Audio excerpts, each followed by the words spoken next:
దివ్యవాణి TV ప్రేక్షకులందరికీ శుభోదయం. యేసుక్రీస్తు పరిశుద్ధ నామంలో ప్రియులారా, మీ అందరికీ స్వాగతం, సుస్వాగతం.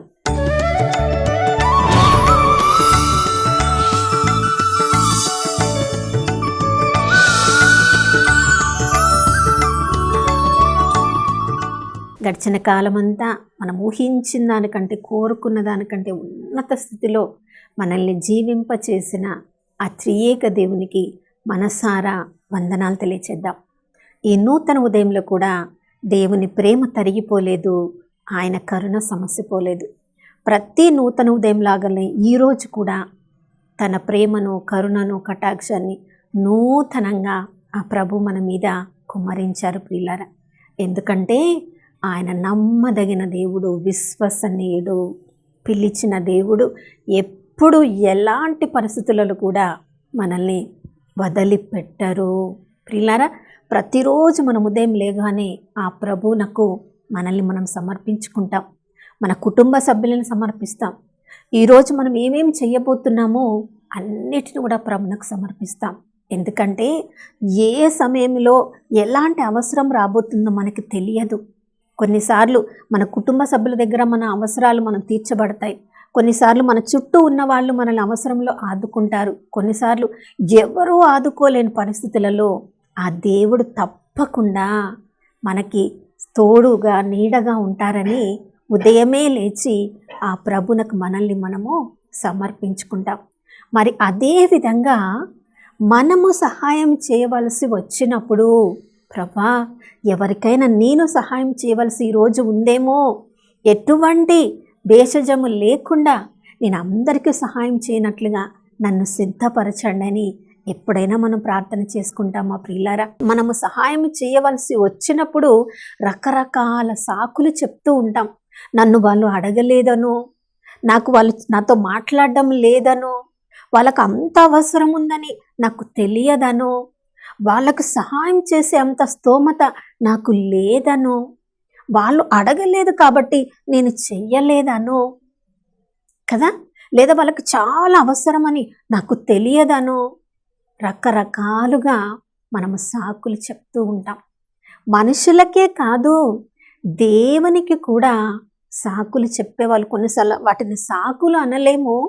దేవుడు మనల్ని ఎవరికైనా సహాయం చేయమన్నారేమో, వాళ్ళ వల్ల మనకి ప్రాణగండం ఉన్నప్పుడు దేవుడు చెప్తున్నాడంటే దేవుడు చూసుకుంటారులే, నా ప్రాణానికి ఏమి కాకుండా అని వెళ్ళి సహాయం చేయడానికి ప్రయత్నిస్తామా ప్రియులారా? చాలాసార్లు ప్రభువుకు కూడా వాళ్ళ వల్ల మనకి నష్టం జరగబోతుందని ప్రభుకు తెలియనట్లుగా ప్రభువుకే చెప్తాం. కానీ ఆ పరిస్థితులలో దేవుడు మనల్నే వాళ్ళకి ఆశీర్వాదకరంగా మార్చాలనుకున్నప్పుడు, వాళ్ళ వల్ల మనకి ప్రాణగండం ఉన్నప్పటికీ కూడా దేవుడు మన ద్వారానే వాళ్ళకు సహాయం అందిస్తారు. మరి అటువంటి పరిస్థితులలో వెళ్ళడానికి మనం సిద్ధంగా ఉన్నామా? ఈ ఉదయకాలంలో మనల్ని మనం పరిశీలించుకోవాలి. అపోస్తుల కార్యములు 9వ అధ్యాయంలో మనం చదువుతున్నాం. యేసు ప్రభు యొక్క మార్గాన్ని అనుసరించే వాళ్ళందరినీ రాచిరంపాన పెడుతున్న సౌలు జీవితంలో ఇక మనుషులెవ్వరూ అతన్ని మార్చలేరని స్వయాన యేసుక్రీస్తు ప్రభుల వారే అతనికి దర్శనమిచ్చి అతనితో స్వయంగా మాట్లాడి అతని యొక్క జీవితాన్ని ఎవ్వరూ ఊహించని విధంగా తన శిష్యుడిగా మార్చుకున్నారు ప్రియులారా. ఆ సంగతి ఎంతో మందికి తెలియదు. సౌలు అని పేరు వినగానే అందరూ భయపడి ఇళ్లల్లో దాచుకునే పరిస్థితులలో ఉన్నారు. అమ్మో, ఇక్కడ సౌలు ఎదురు వస్తే మన ప్రాణాన్ని తీస్తాడేమో, మనల్ని బందీలను చేస్తాడేమో, చెరసాలలో వేస్తాడేమో అని భయముతో అందరూ ఉన్న పరిస్థితులలో దేవుడు అపోస్తుల కార్యములు 9వ అధ్యాయం 10వ వచనం నుంచి మనం చదువుతున్నాం. అననీయ అనే తన శిష్యుణ్ణి పిలుస్తున్నాడు. ప్రభా, ఇక్కడే ఉన్నాను, మీరు ఏం చెప్తే అది చేస్తాను, చెప్పండి ప్రభా అని ఉండవచ్చు. ప్రభువు అననీయను నమ్మాడు కాబట్టి అతన్ని అంతమందిలో అతన్ని ఎన్నుకున్నాడు. అతనితో ప్రభువు మాట్లాడుతున్నాడు. తిననిది అనే వీధికి వెళ్ళి తార్సుపురవాసి సౌలు అక్కడ ఉన్నాడు, అతని మీద నీ చేతులు పెట్టి ప్రార్థించమన్నప్పుడు ప్రియులారా, సౌలు ఎవరో అననీయకు బాగా తెలుసు. సౌలు ఎవరో యేసు ప్రభుకి కూడా బాగా తెలుసు. కానీ సౌలు వచ్చిన మార్పు యేసు ప్రభుకు తెలిసినంతగా అననీయాకు తెలియదు. కానీ ఆ అననీయ అనే సౌలు దగ్గరకు వెళ్ళి అతని మీద చేతులుంచి ప్రార్థన చేయడానికి నిన్ను ఎన్నుకున్నాను అన్నప్పుడు అననీయ ఎంతో సంతోషించాల్సింది. కానీ సాకు చెప్తున్నాడు, ప్రభా, సౌలు ఎవరో నీకు తెలియదా? అతడు అధికారం కలిగిన వాడు, అందరినీ రాజ్యరంపాన పెడుతున్నవాడు, చెరసాలలో వేస్తున్నవాడు, ఎంతో మంది శిష్యులను అలా బంధించడం నేను విన్నాను.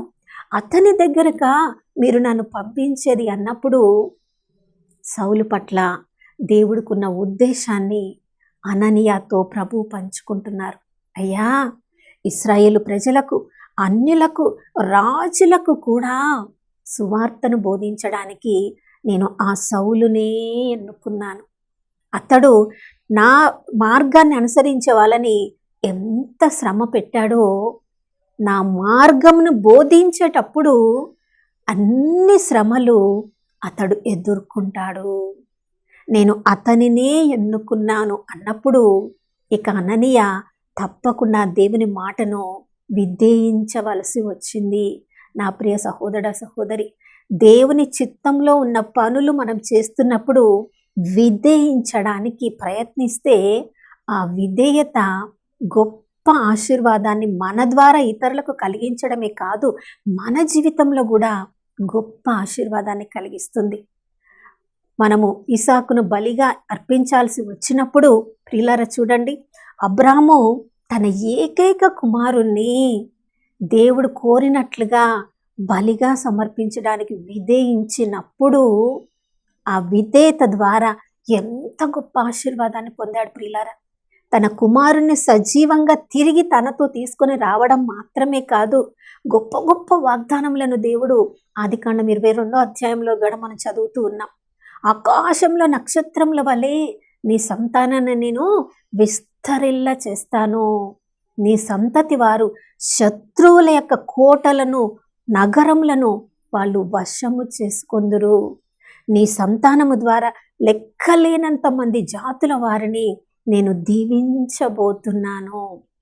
జాతులకు తండ్రిగా ప్రియులారా కేవలం అబ్రాహామును దీవించడమే కాదు, అబ్రాహాము సంతానాన్ని కూడా, అబ్రాహాము యొక్క విధేయత ద్వారా దేవుడు అతని సంతానాన్ని కూడా దీవిస్తున్నారు.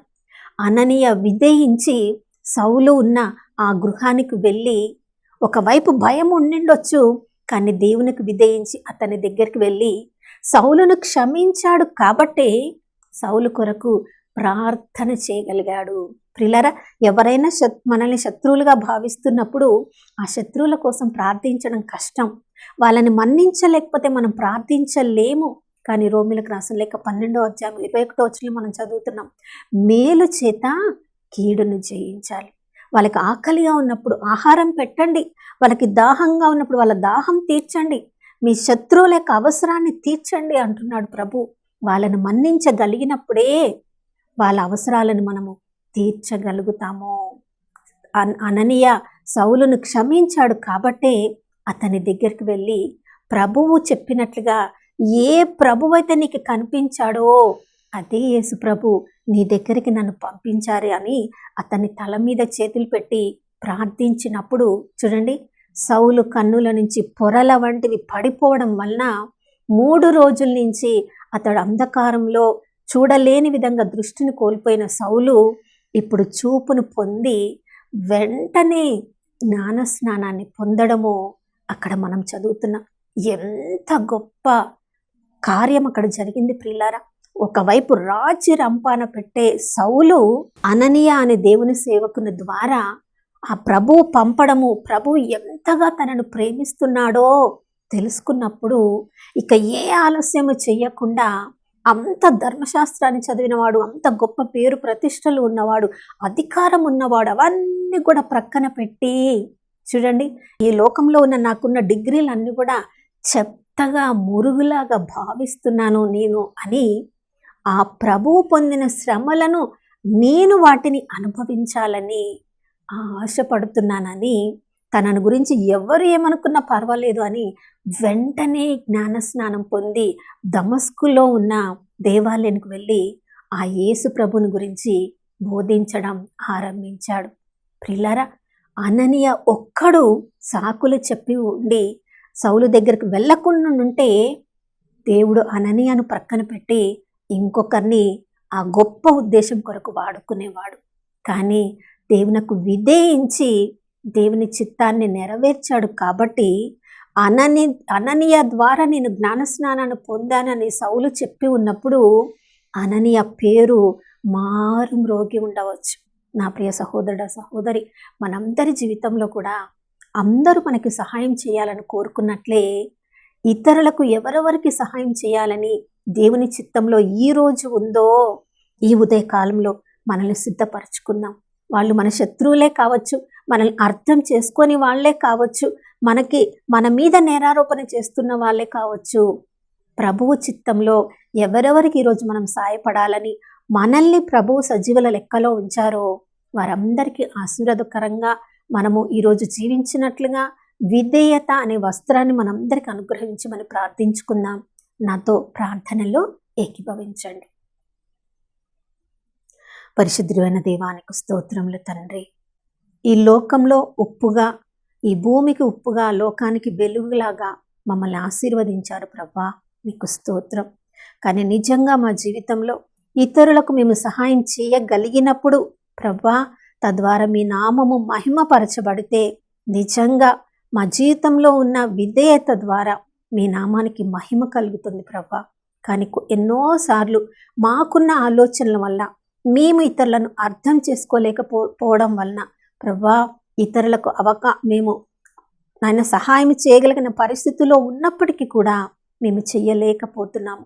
అటువంటి పరిస్థితులలో అననీయ వలె అయ్యా మేము కొద్దిగా వెనకడుగు వేసినప్పటికీ మరలా నీకు విధేయించడానికి, తద్వారా మా సంతతి వారందరూ కూడా నాయన దీవెనలు పొందడానికి అబ్రాహాము లాంటి విధేయతను మా అందరికీ, అననీయ లాంటి విధేయతను మా అందరికీ ఉదయకాలంలో అనుగ్రహించమని యేసయ్య పరిశుద్ధ నామంలో అడిగి వేడుకొనిచున్నాము తండ్రి, ఆమేన్.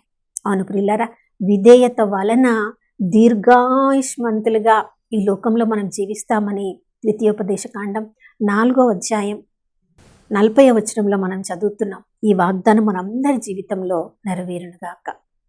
మరొక నూతన శుభోదయంలో మనం అందరం కలుసుకునే వరకు దివ్యవాణి టీవీని వీక్షిస్తూ ఉందాం. ఇమ్మానుయేలు, ప్రభు మనతో ఉన్నారు.